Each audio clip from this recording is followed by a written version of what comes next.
dengan narasumber Dr. Siti Chandra Wijananti, spesialis kedokteran fisik dan rehabilitasi konsultan. Selamat pagi, Dr. Siti Chandra. Selamat pagi, Dok. Assalamualaikum. Waalaikumsalam warahmatullahi wabarakatuh. Sedikit saya akan bacakan kurikulum kita beliau. Dr. Siti Chandra menyelesaikan spesialis kedokteran fisik dan rehabilitasinya di Fakultas Kedokteran Universitas Indonesia. Kemudian beliau mengikuti fellowship di Kobe dan juga beberapa observer fellowship di Yonsei University Korea dan juga National Taiwan University Hospital. Saat ini beliau bekerja di Rumah Sakit Persahabatan Jakarta dan juga merupakan staf pengajar Prodi Ilmu Kedokteran Fisik dan Rehabilitasi FKUI. Baiklah, kepada Dr. Siti Chandra dipersilakan untuk menyampaikan materinya. Baik, terima kasih, Dok. Saya izin share screen. Silakan, Dokter. Terima kasih kepada moderator, terima kasih kepada Cabang Sumatera II atas kesempatannya kepada saya untuk berbagi, sekedar untuk sharing pengalaman yang kami kerjakan di Rumah Sakit Persahabatan. Kebetulan selain saya dokter spesialis kedokteran fisik dan rehabilitasi dan kepala KSM rehabilitasi medik, saya juga anggota komite PPI selain dari komite medis juga.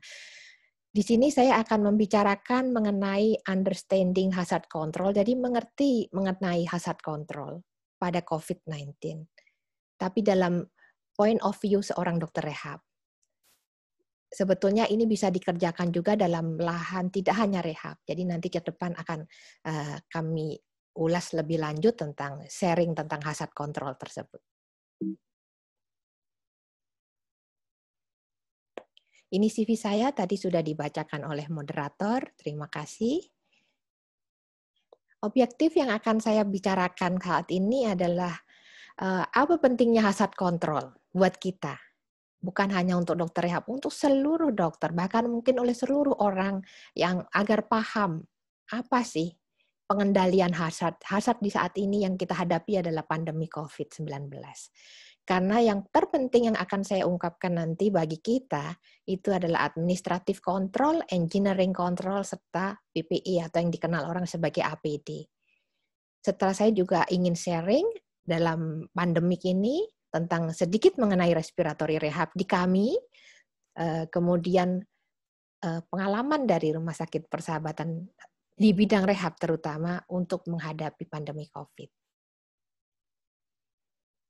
Mengenai hazard control, di dalam buku yang digunakan oleh kami di Komite PPI itu Hospital Airborne Infection Control oleh Władysław Kowalski tahun 2012, dia mengatakan bahwa airborne inhalation is not the only airborne route. Jadi kita tidak hanya tahu rute infeksinya bagaimana, tapi ingat bahwa banyak fakta ditemukan bahwa outdoor environment, jadi di dalam lingkungan rumah sakit, itu bisa dihinggapi oleh hazard tersebut atau airborne tersebut.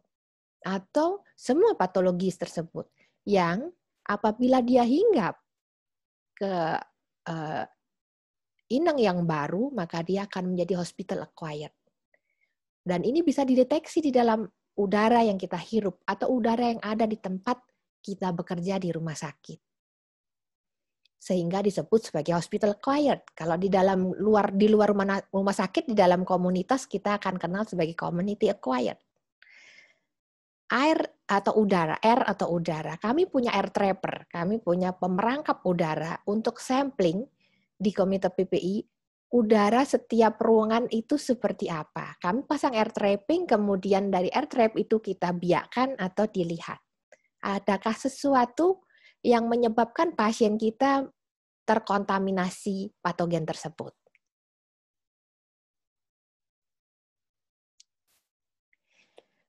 Ini besar molekul atau besar ukuran, mungkin lebih mudahnya bukan molekul tapi ukuran, potensial dari airborne nosocomial patogen.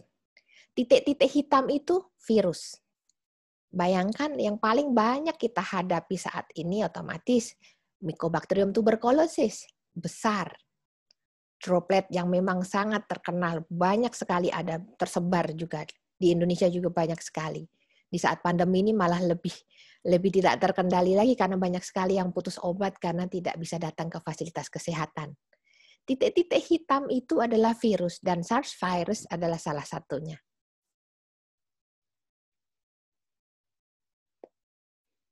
Kita mungkin perlu mengingat kembali target dari COVID-19, ACE receptor, dia menghampiri respiratory system, dia masuk lewat mukosa mata, dia bisa masuk lewat mukosa gastrointestinal serta jalur lain akibat dari gangguan terkait sitokin stormnya.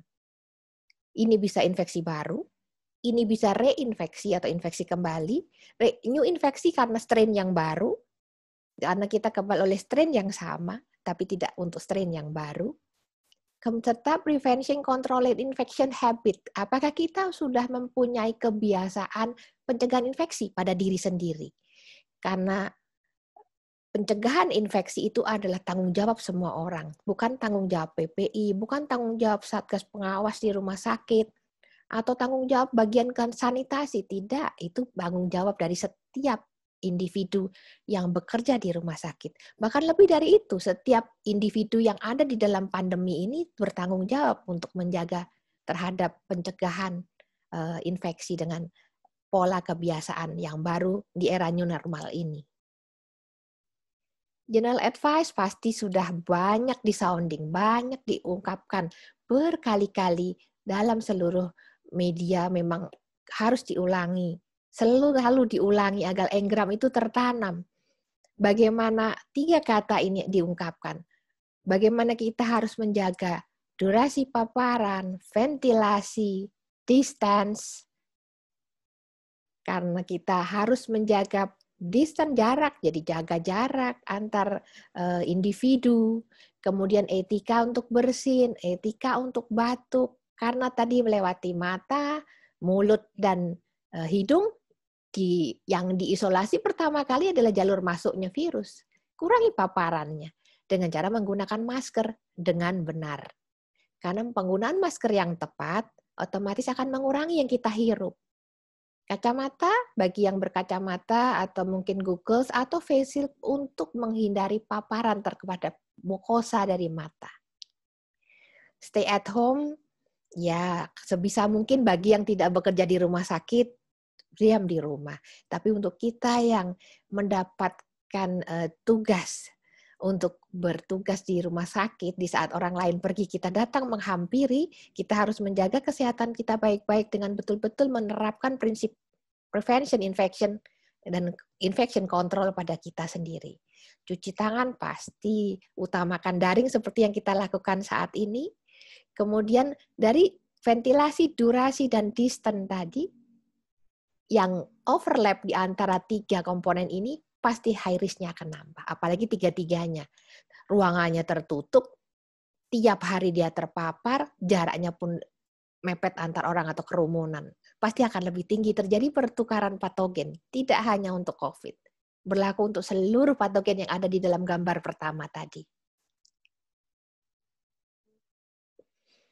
Dalam COVID-19, ini file dari Komite PPI Persahabatan, Pak Edi Arianto, salah satu IPCN kami. Saya kebetulan IPCD, Infection Prevention and Control Doctor juga. Di sini ada portal of entry yang tadi saya katakan, dan ada portal of exit, yaitu droplet yang kita hasilkan. Masuk ke respiratory tract, transfusinya bisa kontak, droplet, airborne, macam-macam dalam aerosol generating procedure. Semua yang batuk itu muncrat, atau yang kita buat jadi aerosol, misalnya nebulizer dan lain-lain, itu menyebabkan kita membuat droplet itu bergerak di udara. Sehingga dia bisa entry ke yang hirup. Namanya breathing zone. Breathing zone itu mulai kira dari dahi sampai dengan dada. Kalau dia bergerak di tempat antara dahi sama dada kita, ya dia terhirup oleh kita. Kalau dia ada di bawah dari dada, atau di atas sekali dari dahi, tidak akan terhirup oleh kita. Ini namanya breathing zone. Breathing zone itu zona antara di antara dahi sampai dengan dada. Karena udara yang ada di situ yang kita hirup paling dekat. Kemudian kena host, kita yang menghirup, kalau dia mempunyai komorbid atau daya tahan imunnya kurang bagus, si SARS-CoV-2 ini akan sangat sekali. Fatalitasnya akan meningkat dan dia akan bereplikasi. Kalau yang jumlah viral load-nya belum cukup, dia akan dibawa kemana-mana yang kita kenal sebagai orang-orang dengan probable COVID yang kemungkinan carrier ke lain-lain. Droplet akan disebarkan sampai suatu ketika viral load-nya itu mampu melumpuhkan dia. Ini kuda Troyan yang harus diawasi. Karena kita akan diserang oleh musuh yang sudah masuk ke dalam badan. Ini hazard control. Segitiga hazard control yang sangat kami sukai jadi panduan kami dalam hierarchy of control. Hierarchy of control itu pertama, eliminasi. Sebisa mungkin hazard itu diusir. Kalau hazard itu binatang buas, kita bisa tangkap. Substitusi, diganti. Kalau yang ngancam datang ke saya itu harimau, kita ganti jadi kucing. Lebih lucu, lebih gampang, lebih bisa ditangani. Tapi tidak mungkin kita menggantikan COVID. Ditangkap aja tidak bisa, kita menangkapnya. Nggak bisa juga disingkirkan. Sedangkan dia dibawa oleh manusia, tidak mungkin manusianya dimusnahkan. Yang kita bisa masukkan adalah ladder di bawahnya lagi, tahap di bawahnya lagi dari segitiga terbalik ini. Segitiga terbalik artinya yang terbanyak ada elimination dulu. Makin ke bawah makin kerucut. Berarti makin sedikit effort yang dibutuhkan harusnya di bawah. Jangan terbalik. Karena saat ini semua mendewa-dewakan APD. Padahal APD itu adalah pertahanan terakhir. Jangan sampai kalau kita minum, istilahnya menghirup itu kita anggap sebagai minum. Minum sirup, jangan sirup yang kental. Encerkan dulu sirupnya sampai kalau kita menghirup, kita hirup sirup yang sudah tawar. Sehingga viral load-nya sedikit. Kalaupun kita terpapar tidak terlalu berbahaya. Encerkan sirupnya. Karena kalau kita tidak lakukan engineering control dari pertama, yang kita hirup tuh udara yang pekat akan virus. Sehingga kita perlu mengencerkan itu yang kita kenal sebagai dilusi udara atau air dilution of air. Engineering control ini kalau sudah terpaksa orang yang terkena, yang tadi sudah sejawat kita sudah sempat merasakan isolasi sendiri ya di rumah sakit untuk pengawasan, memang mau tidak mau isolate people from the hazard, yang di luar dipisahkan dengan yang sudah terpapar. Sampai kapan? Karena kita juga perlu evaluasi. Namanya virus itu memang self-limiting disease. Dia akan hilang mati sendiri. Tetapi sebelum dia hilang, dieliminasi oleh tubuh, shredding itu muncul, dia akan mengalami replikasi dan fatalitas itu bisa terjadi tergantung dari kemampuan orang tersebut untuk bertahan. Dan ini sangat individualized. Luar biasa, sehingga yang kami bisa bantu adalah kita encerkan udara yang dihirup. Karena tidak hanya pasien yang perlu kita jaga, kita sendiri perlu dijaga. Nakes medis perlu dijaga, mencetak nakes, mencetak medis, mencetak dokter, apalagi profesor sangat lama. Dan ketimpangan itu tidak akan terkejar kalau kita tidak melindungi guru-guru kita, senior-senior kita. Administrative control, nanti akan saya bahas juga di belakang, itulah change the way people work, yaitu behavior, perilaku. Bagaimana kita merubah mindset? Jangan ngandelin APD selesai digantung, nggak bisa. Itu COVID nempel di situ. Nggak hanya COVID, TBC, segala macam nempel di situ. PPE ini yang kita bilang sebagai personal protective equipment. Jadi PPE itu segitiga terkecil. Supaya PPE-nya manjur, atasnya dikerjakan dengan maksimal. Ini hierarchy of hazard control dalam versi kartun, mungkin yang agak lebih mudah saya ambil dari slide 3M. Jadi identifikasi dulu hazardnya. Buaya, ini tadi saya mencontohkan harimau. Evaluasi risikonya, kita bisa dicaplok. Ya eliminasilah buayanya, ditangkap atau gimana, dibunuh, dihilangkan. Atau substitusi diganti kucing, itu sama, yang lucu. Atau dikerangkeng dia kalau nggak bisa kita apa-apa, isolasi, jauhkan si buaya sama yang di luar. Ya itu upaya maksimal. Kalau kita tidak bisa lakukan apa-apa ya kita lari, tapi tidak bisa lari, ini pandemi. Kita tidak bisa pergi dari tempat wabah, kan lainnya juga wabah. Ini modified hazard control yang saya infokan tadi. Yang bisa kita benarkan, kita bantu untuk memperbaiki adalah engineering control, kemudian baru administrative control, baru kemudian PPE atau APC. Engineering control, administrative control, dan PPE. Environment control, lingkungan kita penting. Kenapa? Itu bagian dari administrative control juga. Kita harus yakinkan lingkungan yang kita datangi ini bersih. Kenapa? Meskipun ada di udara, ada saatnya dia akan hinggap. Hinggapnya bisa di mana saja, jelas di permukaan. Jadi, dekontaminasi permukaan itu penting. Kapan, di mana, bagaimana memulainya? Mulai dari daerah yang paling kotor dulu ke daerah yang kurang kotor.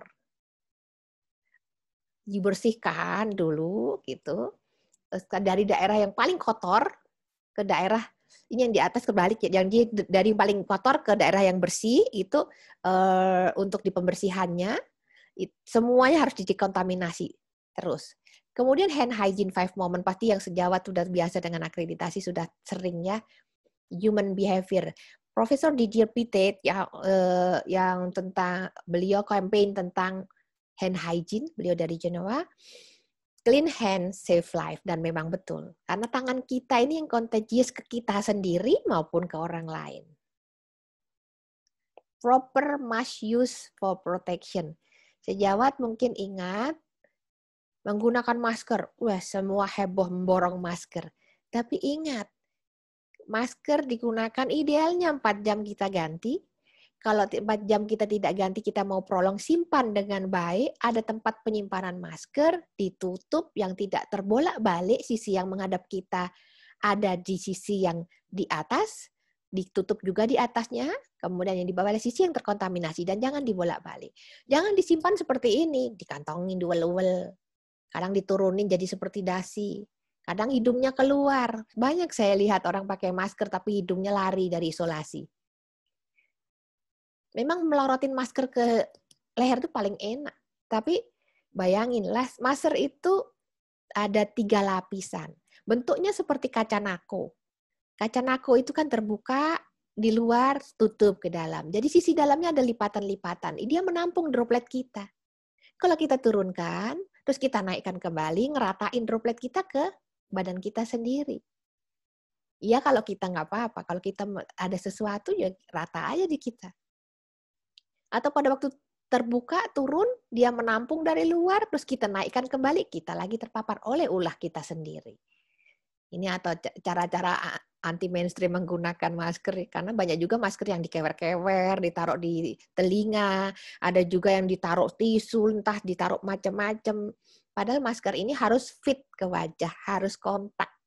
Kebetulan saya tidak menggunakan masker karena saya di kamar ruang kerja sendirian. Kalau ada yang lain pasti, atau di saat ada orang lain di ruang kerja saya harus menggunakan masker.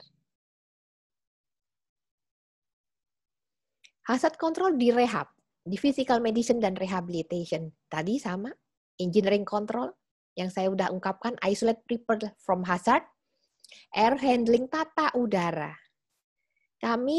Kita semua saya yakin sudah melakukan yang terbaik akan APD, sudah mahir untuk donning, doffing, untuk pakai dan lepas APD, sudah mahir untuk melakukan dekontaminasi. Frustasi apa lagi yang belum kita kerjakan saat pandemi 7 bulan, sudah 1 semester lewat, sudah rapot bayangan sudah dapat sebelum naik tingkat. Tata udara, karena udara kita sudah jenuh. Udara rumah sakit itu udara yang didatangi pasien COVID atau pasien infeksi apapun fresh. Datang ke kita selalu stok baru. Deposito virus itu akan ada di dalam kita. Tidak hanya virus, mungkin ada deposito TB lah, jamur, dan lain-lain. Dan itu muter semua di dalam udara. Bayangkan kalau udaranya, ruangannya tertutup. Jadi yang kita kerjakan ya kayak kita nguras kamar mandi. Buka baknya, dari atas keran dikucurkan, dari bawah di lubangnya dibuka. Jadi kita melakukan penggelontoran itu, dilakukan dilusi atau pengenceran. Buang dan masukkan yang baru. Otomatis air bersih yang dimasukkan kalau kita mau mencuci bak. Sama. Itu yang kita kerjakan untuk ruangan yang kita cuci tapi udara. Administrative control tadi hazard alert behavior. Zone alert artinya zonasi. Jadi kami menggunakan zonasi, tidak semua menggunakan zonasi, tapi di Rumah Sakit Persahabatan, kebetulan alhamdulillah, gedung kami dibuat di konstruksi Rusia memang untuk rumah sakit respirasi. Jadi gedung kami dengan beberapa pohon besar yang mengatur aliran udara. Kami punya alat pengukur aliran udara. Jadi kami tahu aliran udara bergerak dari arah mana ke mana. Jadi kalau bergerak dari utara ke selatan, utara adalah udara yang kita anggap sebagai bersih, selatan adalah udara yang kita anggap kotor. Maksudnya kenapa kotor? Selatan itu harus pasien, dokternya harus ada di sisi utara, jangan terbalik. Karena dokter tidak mau jangan kita mendapat dari pasien. Jadi dokter ada di sisi hulu, pasien di sisi hilir. Itu yang harus diperhatikan. Rutin surface decontamination, kemudian adaptasi perilaku sesuai dengan adaptasi perilaku adaptasi kebiasaan baru. PPI-nya juga harus selektif untuk pertahanan terakhir kita terhadap hazard.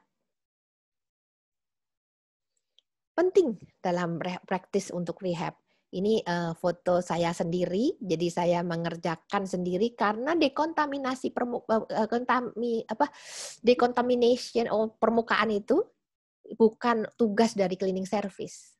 Kita sendiri melindungi kita sendiri. Kita juga melindungi paparan antara pasien. Jadi antara pasien kita kerjakan pembersihan permukaan. Kami menggunakan Rubista, tapi kami juga bisa juga kalau sejawat menggunakan alkohol 70% boleh, itu paling sederhana. Yang dikerjakan jangan disemprotkan ke permukaannya, karena itu aerosol generating procedure, akan mipret ke kita. Yang dikerjakan adalah semprot ke microfiber atau lap, kemudian dilapkan ke dalam permukaan tersebut, dalam arah yang sama, kemudian didiamkan, kering, baru kita terima pasien berikutnya. Memang akan menjangka waktu, jadi time consuming, tapi aman. Dan itu harus dilatih untuk menjadi keamanan untuk kita, karena kita tidak tahu sampai kapan ini terjadi. Hand hygiene pasti, surface decontamination pasti, minimizing exposure tadi. Lindungi mata, lindungi hidung, lindungi mulut. Lindungi paparan ke badan kita dengan menggunakan surgical mask atau apron biasa. Jadi yang bisa kita cuci, toh setelah pelayanan kita mandi, kami mandi setelah pelayanan. Kami menganggap rumah sakit itu zona merah. Jadi kalau kami ingin pulang ke rumah, kami harus tinggalkan seluruh atribut zona merah. Saya lepas semua baju saya mandi, saya cuci kacamata saya, semprot dengan segala macam untuk membersih untuk sepatu saya, kemudian saya ganti dengan baju untuk pulang. Bawaannya menjadi banyak sekali, tapi itu adalah perilaku yang baru yang harus kita adaptasi untuk melindungi kita dan orang sekeliling kita. Jangan pakai APD kemana-mana dan kita menyebarkan yang nempel di kita. Kita harus sayang sama orang lain, tidak hanya sayang sama kita. Karena menyelamatkan satu nyawa itu luar biasa, seperti menyelamatkan seluruh umat manusia.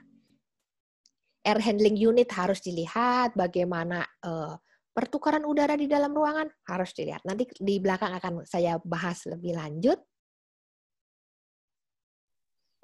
Karakteristik ruangan harus dilihat. Ruangan ini untuk apa? Apakah ruangan ini untuk aerosol? Ruangan ini untuk nebulizer misalnya? Atau untuk melatih pasien batuk, itu untuk kami yang direhabilitasi. Tapi mungkin kalau untuk sejawat di primary care, di life vaskes pertama, ada kan tempat untuk ketemu pasien? Pasien yang batuk, pasien respirasi, non-respirasi, mungkin harus dipisahkan begitu. Karena jadi berbeda. Kemudian mapping dari gedung. Gedung kita kayak apa sih? Denahnya seperti apa? Mungkin ada sejawat yang bekerja dan tidak tahu denah gedungnya. Itu perlu untuk saat ini. Karena kita mau tahu zonasi. Manusianya lalu lintasnya di mana sih? Karena manusia itu belum tentu manusia yang dalam tanda petik tidak mengandung virus. Era pandemi, kita semua pasti mengandung virus. Apalagi bekerja di center pandemi seperti saya. Seperti kami. Kami semua pernah mencicipi. Hanya viral load-nya yang naik yang membuat kami ambyar. Kemudian viral load itu turun, kami pun kembali baik. Makanya kami betul-betul harus melatih diri sendiri. Engram baru terbentuk, kalau 1000 kali pengulangan. Kami sangat bodoh masih 7 bulan ini, tapi sangat dapat banyak manfaat untuk bisa melatih kami ke depan lebih baik. Karena kami yakin ini awal dari budaya hidup yang lebih sehat di rumah sakit ataupun di rumah. Semoga kami bisa menularkan untuk orang-orang sekeliling kami seperti kami berbagi saat ini. Kemudian bagaimana environment as asset? Alhamdulillah kita di negara tropis kaya akan sinar matahari. Jadi kita tahu di mana yang bisa kita jemur karena itu bisa menginaktivasi virus tapi tidak mematikan virus. Tapi membuat virus itu jadi lemot. Kemudian filter, adakah bagaimana alur pembuangan udaranya, bagaimana yang dipunyai oleh kita. Jangan memikirkan yang tidak kita punyai, tapi yang mampu kita punyai. Kemudian bagaimana tenaganya, ada nggak teknisinya, ada nggak ahlinya, bagaimana budget untuk maintenance-nya, karena jangan bisa membuat tapi tidak bisa maintenance. Ini prevention dan control of infection di kami, program APD bijak. Yang paling tinggi, ya? Ya, 1 menit lagi, Dok. Baik, ya, Dok, maaf saya akan singkat. Ini program di persahabatan, nanti slide akan dibagikan, silahkan nanti dibaca sendiri. Ini pembagian APD untuk kami, sudah dari bulan April kami sudah bagi seperti ini.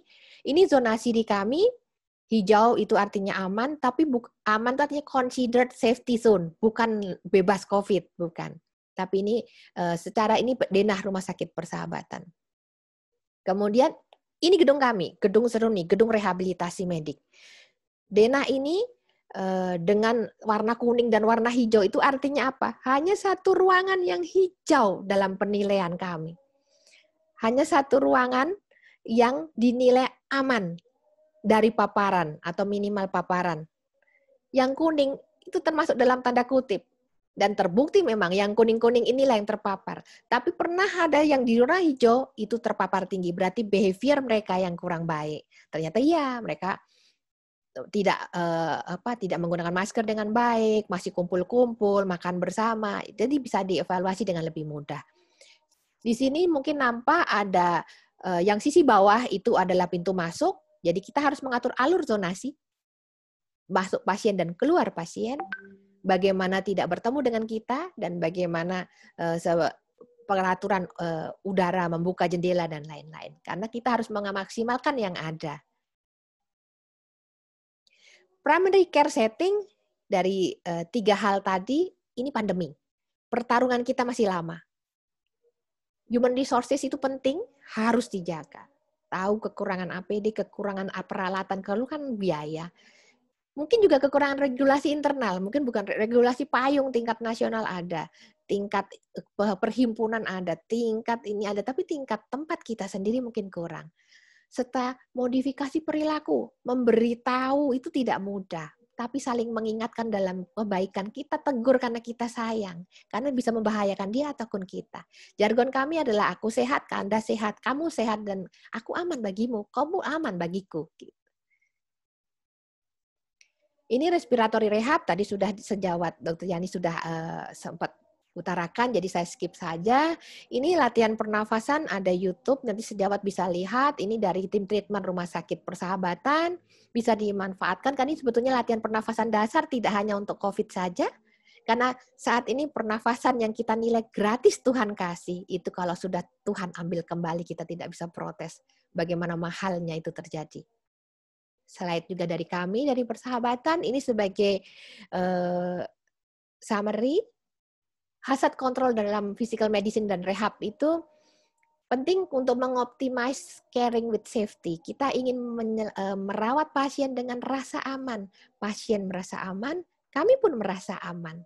Supaya pasien itu bisa mendapatkan functional recovery yang lebih baik saat dia dirawat, setelah dia dirawat, dan dalam jangka panjang perawatan. Dalam era seperti ini, patient safety, environmental safety, medical staff safety, seluruh hospital staff safety, itu yang sangat diutamakan. Terima kasih atas waktu yang diberikan. Semoga Tuhan selalu menjaga kita, diberikan kesehatan, keberkahan ilmu, dan kita dilindungi serta seluruh keluarga, begitu juga pasien-pasien kita. Terima kasih atas waktunya. Wabillahi taufik wal hidayah. Wassalamualaikum warahmatullahi wabarakatuh. Waalaikumsalam warahmatullahi wabarakatuh. Terima kasih banyak Dr. Siti Chandra atas penjelasannya. Saya izin stop stream ya, Dok. Iya, mangga Dokter. Oke, kita masuk ke materi berikutnya, yaitu pemateri yang terakhir pada hari ini